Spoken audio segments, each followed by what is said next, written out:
Dear students, let us start the discussion on today's newspaper, that is 15th October 2016. The first article is related to the Cold War tensions. Though the Cold War has ended, the mistrust created by the Cold War is still reigning in between the United States of America and Russia. Here, the present day war in Syria is an explanation for this. The US is indirectly supporting the rebels, which has been opposed by Russia, and Russia is providing for all material support to Assad regime. In this process, the war is worsening, and there is a huge human rights violations in Aleppo. And in resentment to this, US has moved out from the talks on Syria with Russia. Added to that, the Russia is separated from G8 and sanctions imposed against Russia on annexation of Crimea is worsening the Russian economy. Added to that, the falling oil prices and gas prices, which is the major strength for the Russian economy, is really making the things worse. On the other hand, the under the Putin, Russia is assertive military power now. In the name of the Russia's interests, the Putin is very active in Central Asia and its Caucasus. But at the same time, he wants to have its presence in West Asia. From 1960s onwards, Russia has no significant ally in West Asia. Now it sees Syria and Iran are going to be its significant allies into the future. So here, as a retaliation to this, the Russia also pulled out from a nuclear disarmament treaty, which is showing the growing trust deficit between these two powers. Now understand that Russia may not be an economic superpower, but it is consequential power which still has the control over many of the foreign issues or else many of the diplomatic challenges the world is facing today. If Russia and America come together, there can be a solution to many ongoing problems. The recent Iran nuclear deal is an example for that. West imposing the sanctions against Russia, it is going to much separate it from them, or it's going to widen the trust deficit. So here, there has to be ways to work together rather than separating our ways to fight together. So Russia has a reason, and America shall have a reason to talk to each other. And there can be no best reason than Syria, where the rights of the people are getting violated and where the children are dying. Now, coming to this the Bob Dylan has got a Nobel Prize for the literature, but however, it is no more significant for us than that. And the next article, it is about BRICS summit happening in Goa. Now, let's remember something. Along with the BRICS summit, there is a BIMSTEC outreach. The BIMSTEC is a seven-nation grouping which will connect the South Asia with Southeast Asia. Here, Pakistan is not a member of this.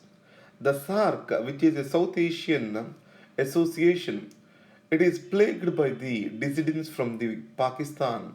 The connectivity plans are not moving forward due to Pakistan's objections. Then India is more interested in taking forward its Act East policy through BIMSTEC, and it has arranged for the BIMSTEC outreach along with the sites of BRICS. Now, in this scenario, what are the projects of India with BIMSTEC? Advantages of India, especially for India's northeast. The BIMSTEC will provide for a new trade opportunities and new prosperity. For that, India is moving through Myanmar. Myanmar is very key for India's Act East policy. So, what are the projects which are taken up? India Myanmar Thailand Highway. Now, this project is already delayed, and Kaladan multimodal project. So, it is a project which is built on the Sitwe River. It is to link Haldia port to the Sitwe. Now, it helps for better connectivity of the northeast with Myanmar. The third one is BCIM corridor, Bangladesh, China, India, Myanmar corridor. It is to connect the Kunming in China to Calcutta in India. It goes through Dhaka in Bangladesh and Mandalay in Myanmar. The major problem with India's international projects is these are never executed in time.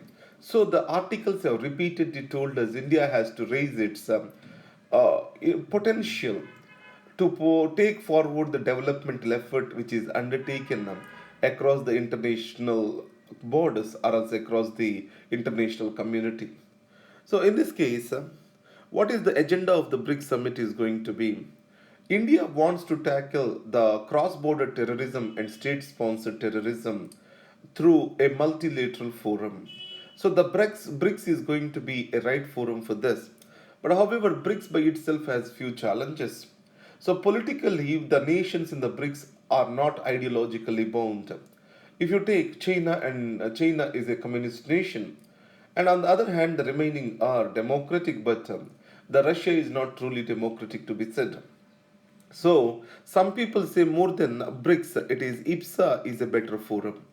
And the second thing is, the BRICS is economically more biased towards China. Though the BRICS economy is $17 trillion, more than half that belongs to China, contribution of China in its GDP. So in this case, move from BRICS to IPSA, which is more a democratic forum. That's what is the international experts this thing is. On to the other hand, India's major agenda is going to be terrorism. So India is pushing for CCIT, a comprehensive convention on international terrorism. So India may talk about this. The China has its own objections. Especially, there are tensions between India and China ran high when China has objected the India's entry into NSG and also failed to, or it has obstructed India's moves on declaring Mr. Azhar as an international terrorist. So, in this context, the BRICS summit is going to be much significant. Now, Russia Pakistan ties, let us try to understand. Now, Russia is going through a situation where its economy is dwindling and its major exports are gas and weapons, the arms. So, with regard to the gas, there are restrictions or sanctions imposed from Europe, and the price of the gas is also slashing. So, its only way out to come out of the economic crisis is through selling of the arms. So in this process, the Russia has to find the new markets. And as India moved close to United States with regard to defense deals, Russia has started moving close to Pakistan. And there is a rumor that both of them have signed a $2 billion agreement for arms. And Russia also conducted military games or military war games with Pakistan. But however, taking the India's concerns into consideration, the Russia did not was not interested in conducting them in POK and the place was shifted. India has objections to this. So Russia has declared India as a strategic partner long back. And India is also a major arms buyer from Russia. So, in this context, India wants to put forward its objections to growing Russia and Pakistan ties. And along with that, India also wants to deepen the engagement with Russia by buying for the more arms.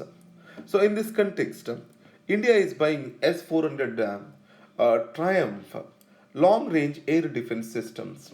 If you remember the Syrian war, the Russia has deployed this S-400 Triumph long range air defense systems over there. And the second thing is, we are going to buy the utility helicopters, that is Kamo 2060. And India and Russia wanted to generate or develop a fifth generation fighter jet. And the talks are going to move forward on this particular area too. And coming to string of pearls theory, so it has been said that China is trying to encircle India through all the South Asian nations. So it is developing the deep ties with all South Asian nations. Now, if you take Sri Lanka, it is developing the Colombo project.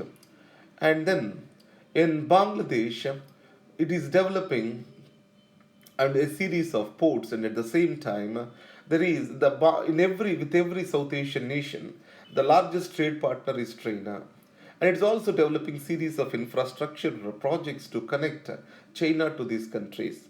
In this context, after 30 years, the China Premier Mr. Xi has visited Bangladesh, and their partnership is raised to the strategic alliance. And also, the Bangladesh an important node in Xi's One Belt One Road initiative. But however, all the South Asian leaders, if you take the Nepal, Bangladesh, and Sri Lanka, they assured India that the growing relationships with China are not antagonistic to India, and the connectivity which is growing will bring the prosperity for all. Coming to NCTC, National Counter-Terrorism Center. Now, the law and order is a subject in the state list. So, in this context, the National Counter-Terrorism Center, its purpose is to accumulate all the data related to the people who might be involved with the terror activities, their movements, and their various economic activities. Everything will be collected under this database. It was the pet project of Chidambaram when he was the Home Minister, and it was lined on Homeland Security's database system. So, in this context, the states had the objections that this system can be used against the states and to settle the political interest too. And also, then the Home Minister was interested to expand its scope to conduct anti terror operations. So, as like FBI. But however, the police control is going to shift from the states to the center. That's what is the apprehension expressed by the states. So, in this, now the present government also wanted to revive this NCTC because at that point of time, the Gujarat Chief Minister, Mr. Narendra Modi, has vehemently opposed to this. And the present government, under the Prime Ministership of the same man, is trying to revive this. So, this is what is the issue in discussion. Now, time to decongest the prisons. Let us see the status of the prisons in India. The Supreme Court has expressed the anguish on the status of the prisons. So, on average in India, the occupancy rate of the prisons is around 117.4. It means there is overcrowding. In Delhi and 9 other states, the occupancy rate has crossed 150. So, increased occupancy rate or congested prisons, they are violative of the right to health and right to safe living of these prisoners. So, Supreme Court has arranged for the amicus curiae on this issue. It has reported about the poor health and sanitation conditions prevailing in the prisons, lack of training to the staff, and lack of proper environment to reform the prisoners in Indian criminal justice system. It was exposed by the amicus curiae appointed by Supreme Court. And the most worst part of India is most of the prisoners are under trials. More than two-thirds of the prisoners are under trials. It means that these are not convicted for any crime. So they are just in the process of litigation. In the process of this criminal proceedings. So, in this context, why can't they have the bail? The poverty is the major reason. A bond has to be given to avail the bail, but however, as they are being poor and unable to support their bail money, they are stranded in these jails. So, here the effort is being made that any person who is for more than half the time of the maximum punishment that can be awarded for his crime, he can be released on his personal bond. Rather than paying the money, he can be released on the personal bond. So, this is what is the interpretation of the section 436A of the Criminal Procedure Code. So, this is a way to decongest the jails, sending the under trials away from the jails. But however, keeping the under trials in the jails to an extent of two-thirds, it is not in the right spirit of the India's criminal justice system and implementation of rule of law. Now, US ring fencing the China. So, let's see, the North Korea has till date it has did 5 nuclear tests, and China is the only country that has the control over North Korea because China is the major defense partner, and world is expecting the China to contain the North Korea. But the problem is, China expresses it do not have proper control on North Korea. The world sees that China is not exercising the proper control for the leverage which it has in North Korea. So, the South Korea is an important ally of the United States. In this case, US has established the terminal high altitude area defense missiles in South Korea. So obviously, the China expressed the concerns because the China sees it as ring fencing it with the modern weapons which are being deployed in South Korea. So the second thing is the US itself feels a danger if North Korea is able to acquire the ballistic missiles. And the second is South China Sea. And US and China are directly in confrontation with South China Sea. So on this, Ms. Clinton, who is the presidential candidate from Democratic Party, has said the idea of ring fencing China with a missile defense system. And then the triple talaq. So here the bringing of uniform civil code consultations are about to be brought in, and all India Muslim Personal Law Board has expressed the concerns some concerns on consultation on the uniform civil code by the law commission. So already yesterday I have discussed why the uniform civil code is necessary. One nation, one law, and second is the gender justice, gender equality, and dignity of the woman. And the third thing is now we have to modernize the legal systems in the country. And in the process, the religion shall not be a way in between. Finally, 80% of the people in this country are under the codified law. And if the remaining 20% are also being brought in, then obviously it will strive for better deal.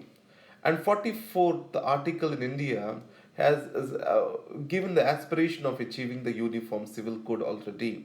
So these are the various things we discussed yesterday under the uniform civil code. And thank you very much. All the best.